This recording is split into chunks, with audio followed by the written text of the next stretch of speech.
Buenos dias. On behalf of the ESA Foundation and our longtime partner Red Bull, we'd like to thank you for joining us on this final day of Unidos 2020 as we celebrate Hispanic Heritage Month. The last 2 days of programming have focused on the intersection of Latinx culture and all things video games. And I promise you, today will be no different, especially as we dive into a discussion featuring industry professionals and the next generation of esports athletes and video game creators. The foundation actually has a unique role in nurturing this talent through various programs, but specifically a scholarship fund that focuses on underrepresented students interested in esports and video game arts and sciences. In fact, you'll actually meet a few of them in just a moment. But before we dive in, we'd like to thank our industry experts and Latinx in gaming for having us as a part of this celebration. Okay, let's meet our industry experts and the next generation of talent, our ESA Foundation scholars. Hi, my name is Raul Munguia, and I'm a junior at the European Institute of Technology. I'm currently studying a Bachelor in Science and Computer Science and Real-Time Interactive Simulation, and my dream job is to go work for a AAA game studio and later down the line, have my own game studio alongside my twin brother. My name is Emanuel Acosta. I am a sophomore student at Atlantic University College. I am currently studying video game programming there. My dream job is to become a video game producer. Hello, my name is Daricelis Gutierrez. I am a sophomore, second year at New York University's Game Center, and I'm studying game design. My dream job would be to give back and teach other students game design. So I would love to do that for my community and kind of inspire more people to be in the industry. Hi everyone. I'm Graham Pooper, Twitch streamer, speedrunner, good looking guy. And I am going to answer these questions you guys gave me. Hello, my name is Jorge Lacera, and I'm the Associate Art Director at Cloud Chamber Studios. I was born in Colombia and emigrated with my family to Miami when I was a kid. Growing up, I've always loved drawing and knew from a young age that I wanted to be a professional artist. I attended Ringling College of Art and Design and began working in the video game industry in 2008 as a storyboard artist. I'm passionate about giving back to the Latinx community and helping folks gain more knowledge about the video game industry. Hi, my name is Elizabeth Del Valle, and I lead global marketing for YouTube Gaming. In my role at YouTube, I am responsible for driving YouTube's global marketing strategy for the gaming vertical. This means working very closely with our product managers and engineers to bring the voice of our users and creators to the product development process. I also lead our creator marketing programs, content marketing campaigns, and events and experiences that bring the magic of YouTube to creators, game publishers, and developers, and consumers from all around the world who are passionate about video games. Hey, I'm Matthew White, CEO of Waythorn Digital. We're an indie game company publisher. We focus on approachable, cozy stuff. You can pick up games of ours like Evans Remains, We Should Talk, and others on Xbox, PlayStation, Nintendo, Steam, basically anywhere you find video games. I started in games in 2010-11, working on mobile stuff for the iPhone. So I guess it's been a decade. I've been at PlayStation, Volition, worked on Saints Row, worked on MLB The Show, those kinds of games, Homefront, and a few others, and then started this indie gig in Erie, PA. Hello, my name is Elvir Nelson Jr. You might know me from my work on Hypnospace Outlaw, an airport for aliens currently run by dogs, Skatebird, or literally dozens of other titles.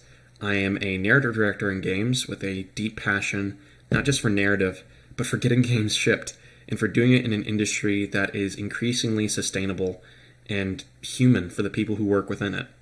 And that version of our industry starts with the people who are watching this. So thank you so much, first off, before anything else, for existing and contributing to this industry. Hey there, I am Lauren Peritra. I am currently the Global Head of Creator Marketing at Twitch and a Certified Diversity and Inclusion Strategist. A little bit about me: before joining Twitch this May, I did many things, but most recently I was Senior Director of Influencer and Entertainment Marketing at the NFL, where I worked with many leaders in the fitness, fashion, music, and gaming space. From there, I went on to work independently as a marketing strategist for some top talent in the gaming arena.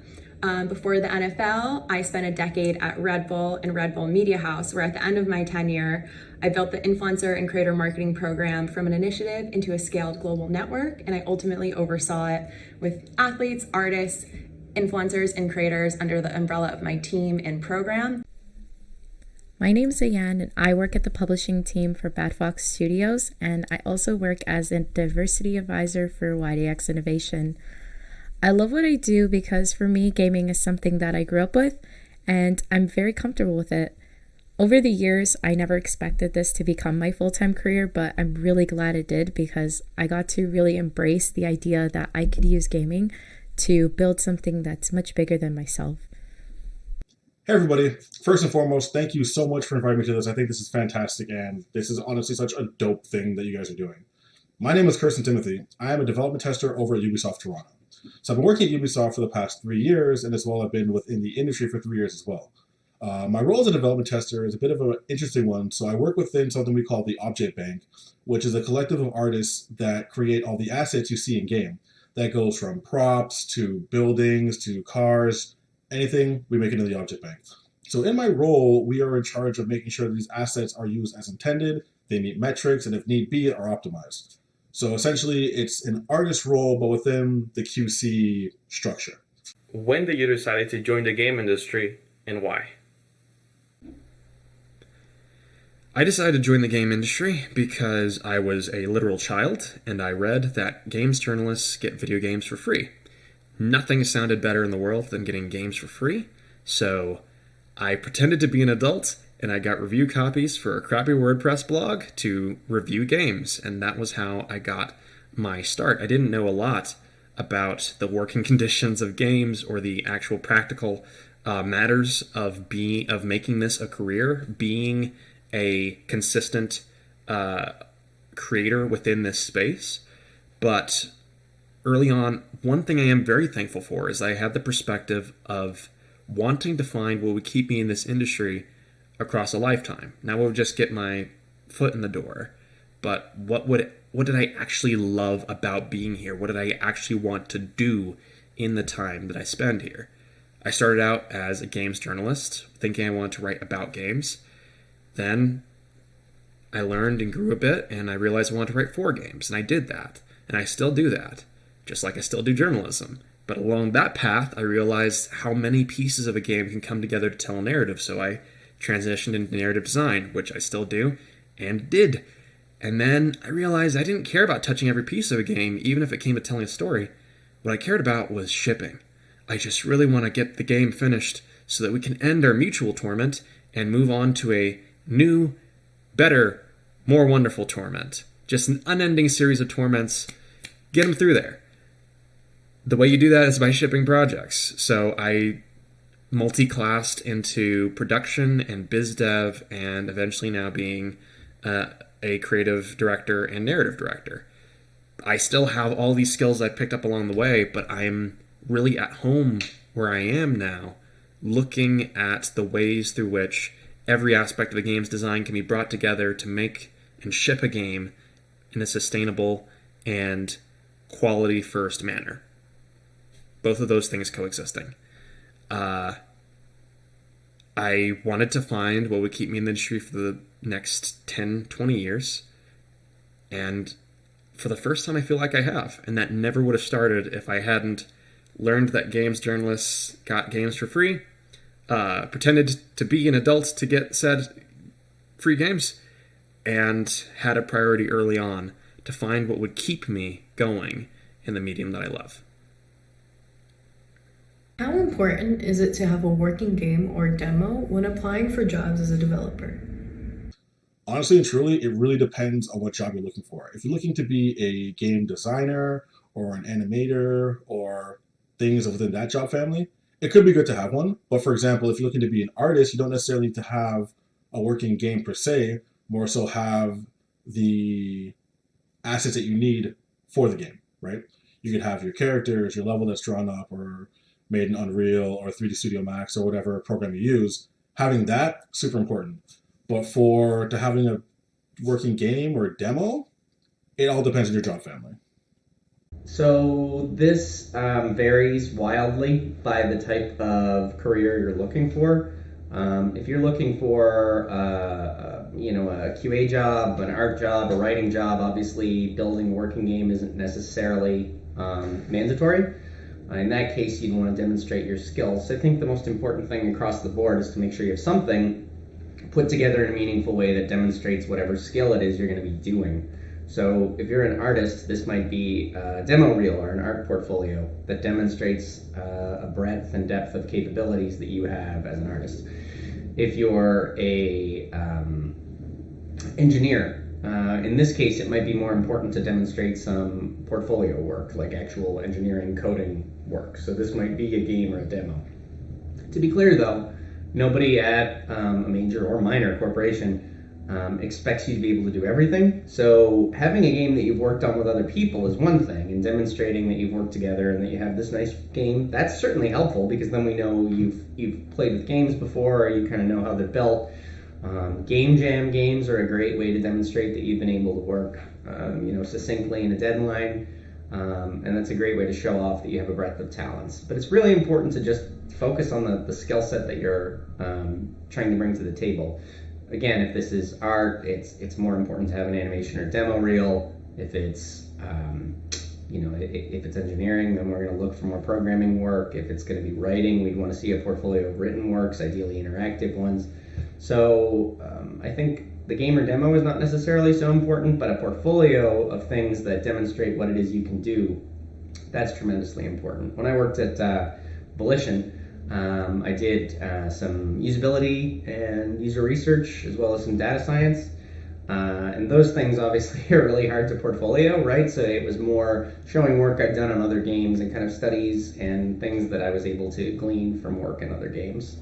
Obviously, we also know that sometimes you can't share the things you've worked on. Maybe the game isn't out yet, it's under a non-disclosure agreement, those kinds of things. So we're pretty flexible in that regard. Again, I think the short answer is just demonstrate your skills. At what point you should start looking and applying for internships? You should always be looking for and applying for jobs and internships. The reason that I stress doing this as early as possible is because you need to have enough time to be able to build a brand and also to build a presence. So ever since COVID-19, everyone's been struggling with the idea that they need to have a significant online presence, because now everyone who would previously be at events is online. So it's extremely important for you to make sure that your brand stands out and that you are public facing enough to be noticed and to be spotted out of the crowd. If you don't take the time to brush up on your personal branding, fix up your LinkedIn profile, and you just wait until you graduate, you might miss out on a ton of experience too.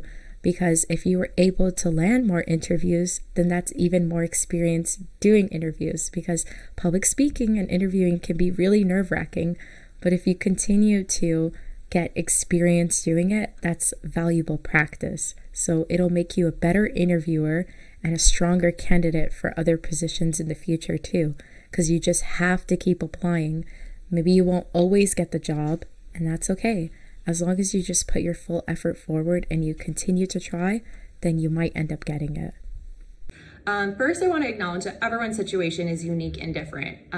For me, I was able to work many part-time jobs while I was in high school, while also playing sports and balancing out my life a little bit that way. So by the time I got to college, I had enough experience, relevant work experience, and discipline to secure some killer internships. And throughout my college experience, I did 5 different internships.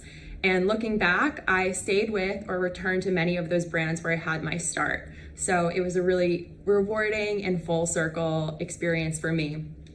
What I will say about internships is the single most important thing that I learned from them is what I enjoyed and what I didn't enjoy. I always knew I wanted to work in entertainment and with talent in some capacity, but I thought the only options for me were being a publicist or a reporter. And in working in two of those types of internships, I realized that while I was good at those things, they weren't what really lit me up inside and made me feel the most me. So what I did learn was that I really enjoyed working one-on-one with people.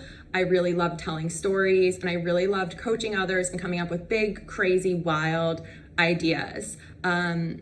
So that's ultimately kind of what led me to what I do now. And I'd encourage you to spend that time and get that experience, and you're gonna, whether you love it or hate it, you're gonna take something away from it all. And you should do so with a smile on your face and have a great time.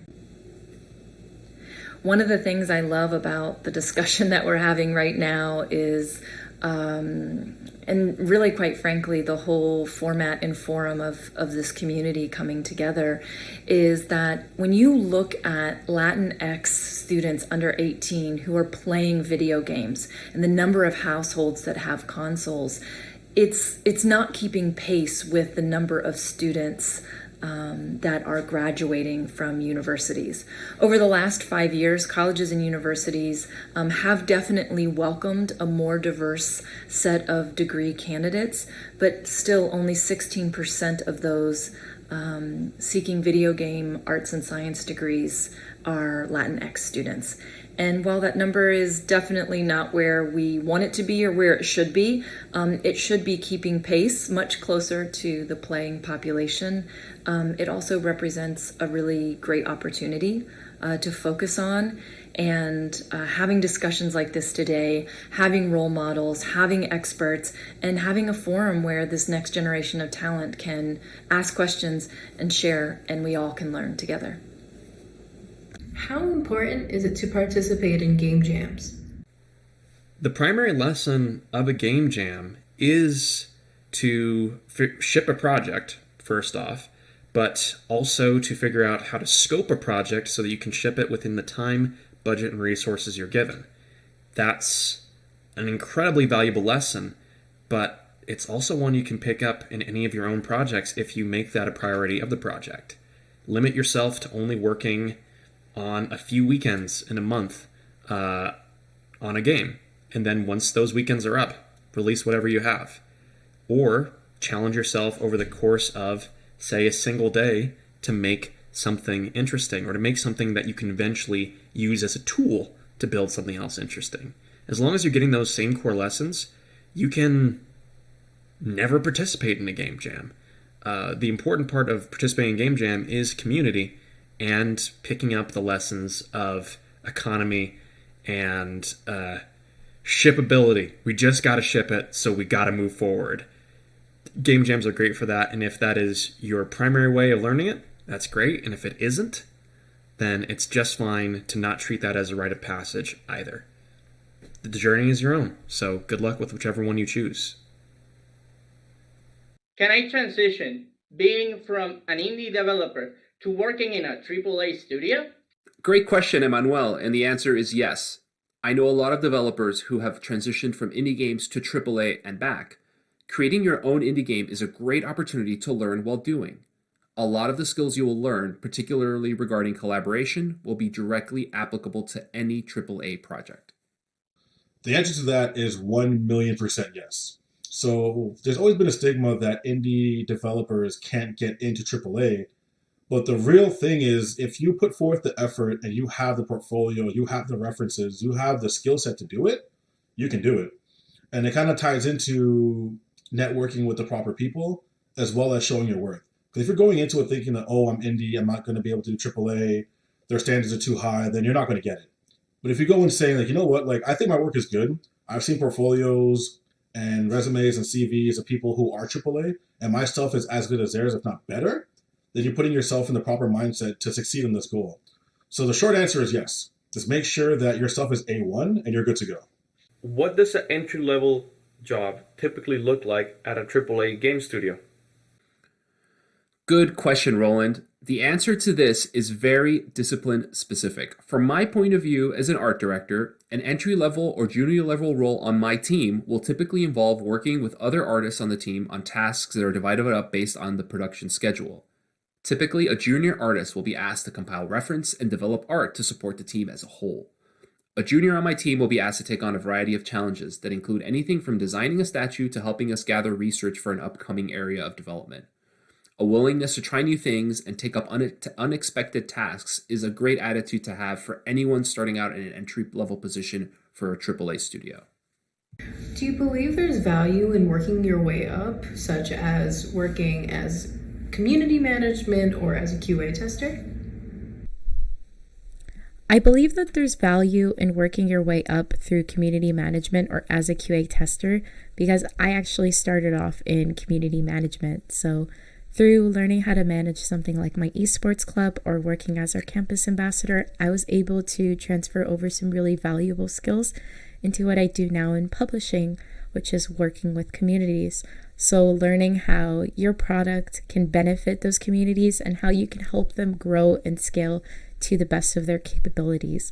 You also learn a lot of awesome things like conflict resolution and just generally about people's behaviors and how they act, which is really fascinating. I feel like there's always something that you can learn about others, and through that I've learned a lot about myself too. So I would definitely say that there's value in doing this, and you should absolutely consider it even if it doesn't align with what you want your job to be in the future. You will be able to transfer these skills over into any part of the industry because at the end of the day, you'll always work with teams and you'll always work with people, so communication is extremely important. What are some simple things I could do to help my resume stand out? Honestly, highlight your success. I know a lot of people don't like reading walls of text, so if you're able to break down key things you've done in your roles, that'll stand out a lot. Also, format your resume so it's not just generic as everyone else's. I know a lot of people like to stick to the structure of here's my name, here's my stuff, that's it. Jazz it up a bit, throw some color on there, change the format. Things like that really make your resume stand out as long as the stuff you're putting in there makes sense. You don't want to have a fancy resume and not have any information in it. That's like buying the shell of a Lamborghini, yet your engine's a 92 Civic. Doesn't really make sense. How important is having a college degree? Is there a difference between having a general college degree versus getting a gaming-related degree? The answer to this will depend greatly on your area of discipline. As an art director, I'm always more focused on an individual's portfolio, although college can serve as a great opportunity to learn more and hone your craft. You'll also be able to begin to build your network. Your classmates can eventually become your coworkers. The difference between, say, a liberal arts college degree and a specific gaming degree depends on the school offering the program. But more than likely, a school offering a gaming degree will be geared towards students who know they're interested in game development as a career and want to specialize early. Game programs at schools generally focus on introducing the basics of game design mechanics and a deeper understanding of the game development process. Could you tell me about some unusual or little-known positions within the gaming industry open to people that are very passionate about games but not really a developer? There are so many gaming career options to choose from, both on the technical side and the creative sides. From game design and writing to sales and marketing, the possibilities are endless for every single one of us who is passionate about playing, watching, and loves video games. There are so many unknown or little explored roles in the gaming industry. For example, we need interpreters and translators that can help video game developers convert the character stories and dialogues into various languages so they are understood globally by players in all regions of the world. We also need translators to help marketers, like me, create marketing content that feels local, special, and that it's relevant to the audiences that we are trying to reach in regions from all around the world. Well, I mean, there's tons of them. I mean, community managers are obviously, I mean, that's probably well known at this point. A little known one that actually is streamers assistants. A lot of these big streamers actually have assistants and producers that help them out now, and that's actually a really big one.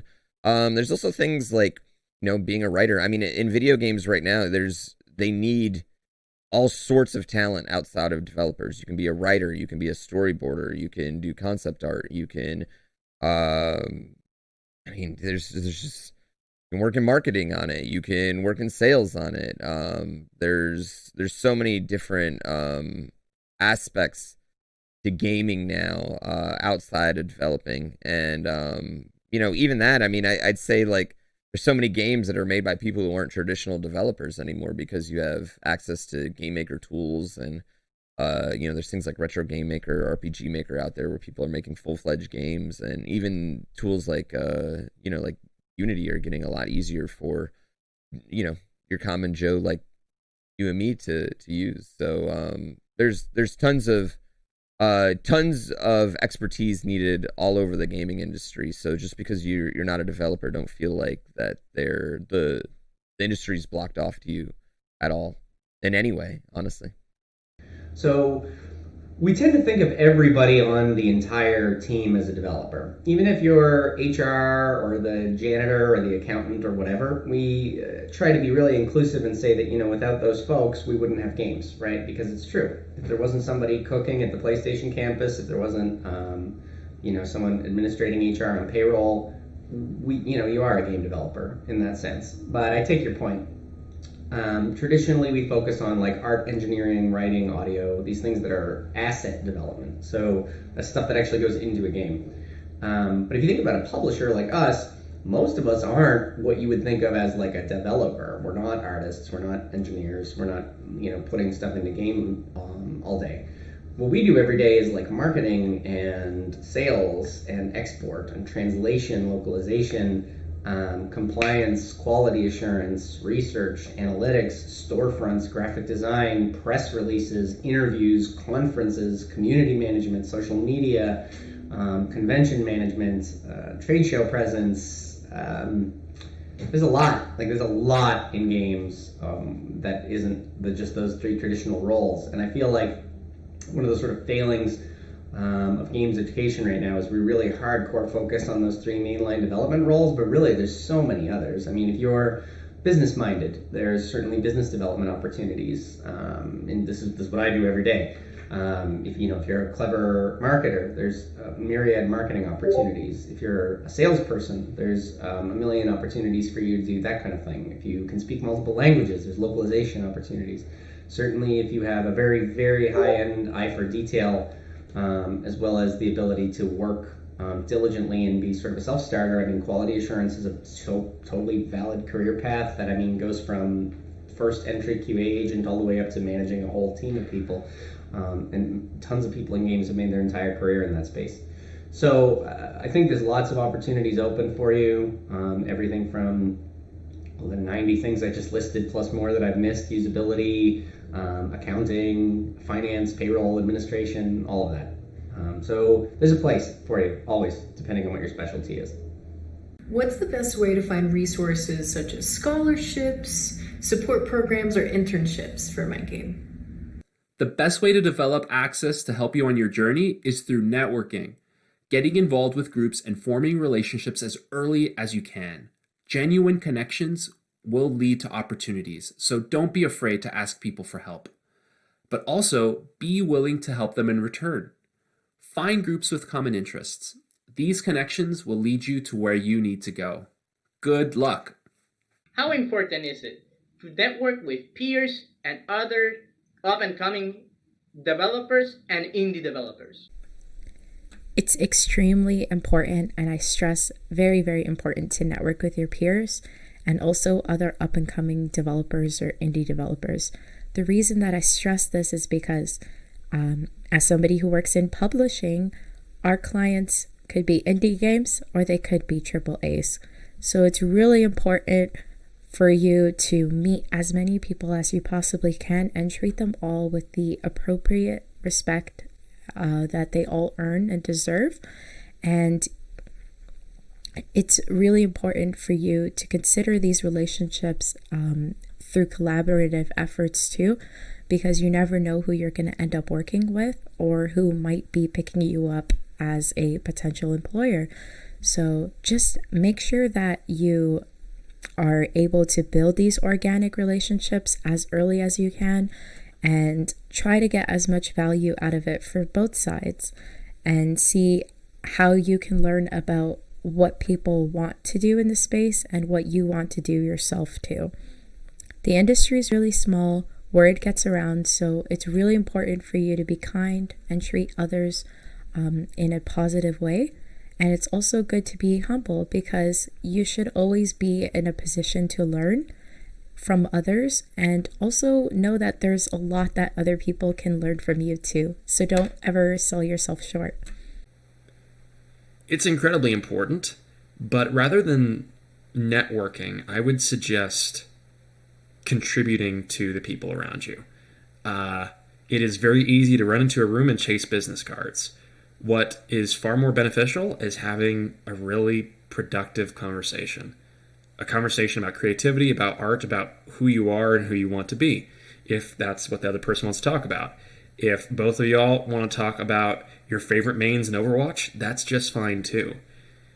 Community, networking, all of it begins with genuine friendships. So while it is deeply important to network with the people around you, it's even more important to create almost a constellation of friends that you can make things with. People who get stuff done, who are empathetic and diverse, and who also want to see a better industry. Yeah, you can try to get buddy-buddy with the indie star of the moment, but from the ground up, building that base with the people around you and with the people who want to be around you, who are up and coming at the same time, that's exponentially more important. And I would say, yeah, it's necessary. So, good luck. What are other great opportunities to network with industry professionals such as Unidos Online? There are so many cool ways to collaborate with other people in the industry. I personally do two things. One is that I love connecting with people online, so on Twitter or on professional networks like LinkedIn. I love to see what people are working on, what other companies are working on, and see how we can learn from each other and collaborate. And I love going to conferences since I was in my early days of high school and college. I love just connecting with people in person, and that has been really hard for me this year. However, there's still a lot of things happening, and I look forward next year to GDC and E3 and PAXs. Truthfully, I've done all my networking on Twitter. Twitter is a very powerful tool. LinkedIn, very powerful tool. Start off by making your casual conversations, and if things become genuine, you'll be able to get that network. Since that we're living in COVID times, it's really hard to go out to events. That would be the best thing, whether it's GDC, Gamescom, E3. Those places are the best places to network because the whole industry is there. But in current times online, Twitter and LinkedIn is the way to go. As a video game developer, how can I start building a community early? I'd recommend starting with your peers. Look at who's making games like you, who you're making games with, and how you can contribute to their lives, how you can work together to make cooler, better things for more and more people. You're going to have that community form over time, and if you, ahead of that time, before you have an audience, set the identity of the people you want to cultivate, the empathetic, diverse community that you would like to build around your projects, then you can, from the rules that you write to the names of the channels that you have in your Discord, create the exact environment for those people. You start building a community by shipping games, but even more so than that, by being the person who creates who invites the healthy community to join them. How can I learn and incorporate current trends in gaming into my game without it becoming a derivative or being tied down to that trend? This is kind of a tough question. So game developers and folks on the internet, gamers, have kind of like a tense relationship because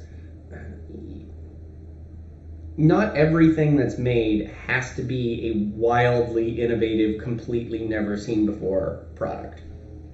Let me just say like a burger joint.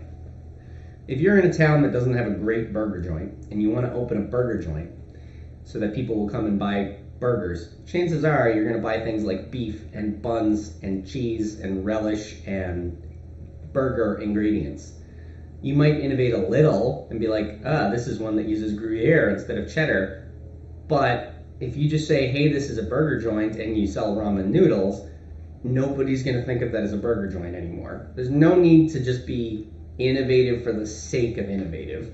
It's perfectly fine, for example, during the sort of rush of MOBAs that happened a few years ago, to make another MOBA. I mean, if people are enjoying those things and you're enjoying making them, there's really nothing wrong with that. Certainly you want to be conversant in what's happening in games. Like if you're pitching a Metroidvania to a publisher, they're going to compare it to Hollow Knight. If you're pitching a farming simulation to a publisher, they're going to compare it to Stardew Valley. It's inevitable that we all know what's happening in games. You don't need to be wildly crazy different with everything you make. It's totally fine to make a capable, good, tight platformer with maybe a unique mechanic or two. So I would say adjust your thinking on it a little bit. It's totally fine for you to know about games that are great right now and make similar games with your own touch. You can eat 50 different burgers made by 50 different people with exactly the same recipe that'll have a touch, and you'll have a favorite. So it's important to figure out what that touch is for you and to make that present and visible in the project you create, not necessarily just to make this wildly different thing for the sake of making something wildly different. But you'll get there. It's more of an art than a science, right? So as you experiment, you'll find a spot that feels good for you, and then eventually you'll get a style. Like like a Koji Igarashi game, a Suda 51 game. Like you just know these things. A Hideo Kojima game. Like you know them when you play them, and eventually you'll get there too. I have a young cousin that has fallen in love with making games after I started introducing him to some of the platforms that I've been using, and he wants to do that in the future. What's the best way that he can approach this or achieve this in the future? And what's the best way that I can help him to do that? I would encourage anybody who's thinking about working in games to check out some of books and movies about working in the games industry. Certainly Indie Game, the movie's okay. That one's kind of a barometer, but it's okay. Jason Schreier's book Blood, Sweat, and Pixels is a wonderful introduction to what making games can be like and the sort of stresses that we go through. It's also important, I don't know how old your cousin is, reading level may not be there yet if we're talking like a 6-7-year-old. In which case I'd just encourage you to sort of think creatively, like encourage them to look through creative activities. At the end of the day, games, this is the entertainment industry, right? So our cousins are film, music, comedy, live performance, theater, and so most people in games are creative in some way. Like we have hobbies and creative outlets. We're looking for a way to express our own feelings and emotions in a creative way. So I think cultivating those kinds of activities, if we're talking a younger kid, 6-7 years old, encouraging drawing and writing and imagining, and because the one thing that game developers have in common is this profound level of imagination, right? So whether it's a writer or an engineer or even the dude that's sitting and doing your accounting, I mean, they're imaginative people that got into this industry because they have kind of an imaginative fantasy spark in their brain. And that's I think the thing that ties us all together. So encouraging and in a safe way and letting people experiment with their creativity, I think, is a great way to encourage people to get into games. Well, I'm finding this extremely inspirational and informational. I hope you are too. Unfortunately, we're going to have to sign off here pretty soon, but we have time to eke in a couple more questions.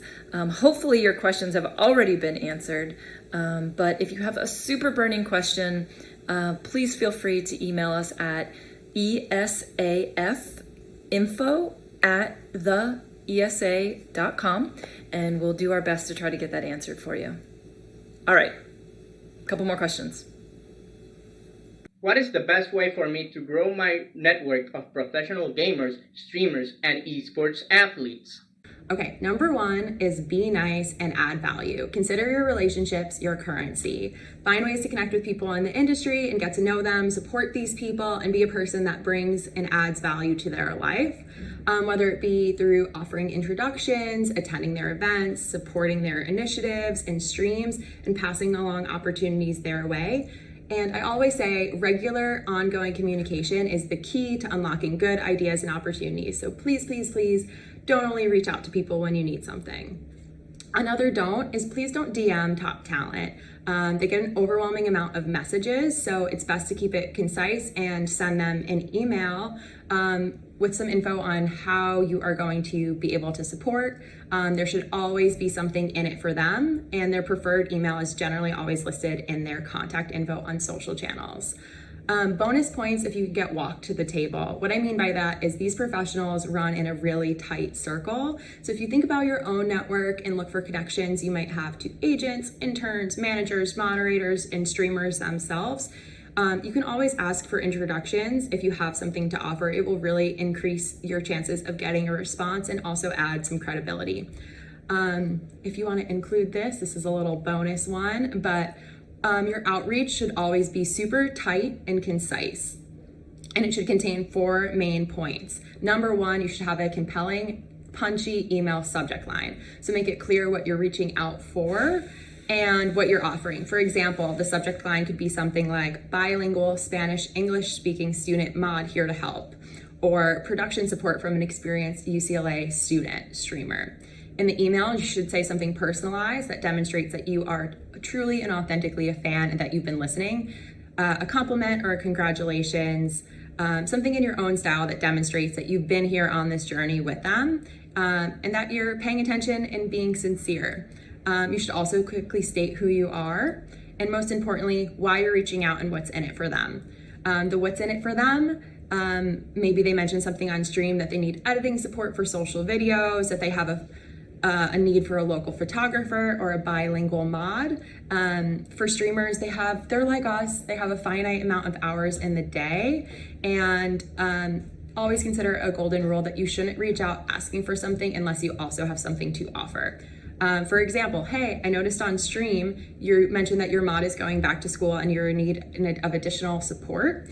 I've been a mod for X amount of years with X creator, and you can quickly bullet point your experience. From there, you can go into details, but keep it tight. And remember that this is just your first intro email, and you can always take it further and step by step as needed. Hopefully that's helpful. Okay, the number one way to network in streaming is through a game community. And when I say that, I mean you need to get deep into a game community. Now, this is hard. Let's say your favorite game is Fortnite. It's very, very hard to get into the inner core of the Fortnite community because it's so big, you know what I mean? So getting into that ball is so big, so getting into that is harder. Whereas something like what I play mostly, what I cut my teeth on was Kaizo Mario, which is a very niche ROM hack type thing. And it was very easy for me to get in with the hardcore in that community by becoming a hardcore part of that community. So definitely involving yourself in any way into your gaming community, the game that you love the most, like doing events and meeting people, helping people out, being in Discords and just being active and talking, watching other streams and being active and talking there while not promoting your own stuff all helps in the aspect of kind of networking around. It's never going to be instant. It's something that takes time, and you kind of have to, it's more like developing a friendship than developing a business partnership. And you should look at it in that aspect, and it'll probably be easier, if that makes sense. But that would be definitely my best advice, is getting involved in a gaming community in general, and just really, going all in on that single gaming community. Aside from pure skill, what are other skills I should learn in order to increase my chances of making it as a professional streamer or esport athlete? So number one, you want to be consistent if you're looking to grow, your audience is going to have a certain expectation of your content style and cadence of which you are going online and streaming. So if you could do your best to figure out what your kind of style and what your special sauce is and stick to that and really lean into it, you're going to be successful in growing your audience because they're going to know what to expect and they're going to know what they're coming for. Another thing I always say to people is be nice. It's so simple, but as somebody who's worked on the brand in sports league and now platform side, we always love to work with people who are inspired, positive, responsible, and resourceful. So one way that you can really kind of mess up your own reputation and stunt your own growth is by being a jerk. So be nice to the people you're working with and also be nice to your community. If you start to see trolls, which are always going to be a constant in streaming and social media, don't engage with them. Rather, lean into and reward the people who are behaving the way you want them to behave on your platform. And again, be authentic, be you, figure out what that special sauce is and stick with it because there's only one you. And if you're not having fun, that's going to shine through in your content and your streams, and people aren't going to enjoy watching you. So make sure you figure that out, and that should be the simplest part, but sometimes it can be the hardest. So take some time, reflect, and think about what is that special sauce that makes you you. Well, skill does help, but I don't think skill is the be all end all. I think being able to talk to people is going to be very important. And here's something that I think a lot of people won't tell you, and I think this is wildly important. Having a lot of life experiences is going to help you be a streamer. And when I say that, I mean, like, have fun, have things you can talk about that aren't just video games. Because having stories to share and having those experiences to lean on and things like that is going to be very, very, very important when you're playing games online for 6 to 7 hours a day and people are watching you 6 to 7 hours a day every day. You know what I mean? So having a lot of real life experiences is actually, in my opinion, wildly important to becoming a professional streamer, to making a living off being a streamer. Being a well-rounded human and individual is definitely going to help you. Another things that are going to help you, having thick skin is going to help you. Being very good at keeping a schedule is going to help you when it comes to being a pro streamer. Those things are all wildly important. Besides that, be a good person. In my experience, if you're a good person, you attract more good people to you and you get more support. So those are definitely my advice. It can't be said enough. Gracias for joining us today, for Latinx in Gaming for having Red Bull and the ESA Foundation as a part of this celebration, and to our industry experts. If you'd like to learn more about the ESA Foundation, please visit us at esafoundation.org. And before we leave you today, a few more insightful words from one of our amazing experts. Thank you so much for having me. Congratulations to everyone watching. Until next time, take care and massive well wishes to you. Good luck. You're the future of the industry. I know you hear that a lot, but you are. So don't take that as a burden, but more as an opportunity to look at all of the established paths and things that don't make sense and forge your own. Because the abilities are in your hands, and you're already more than equipped to make the future happen. Take care.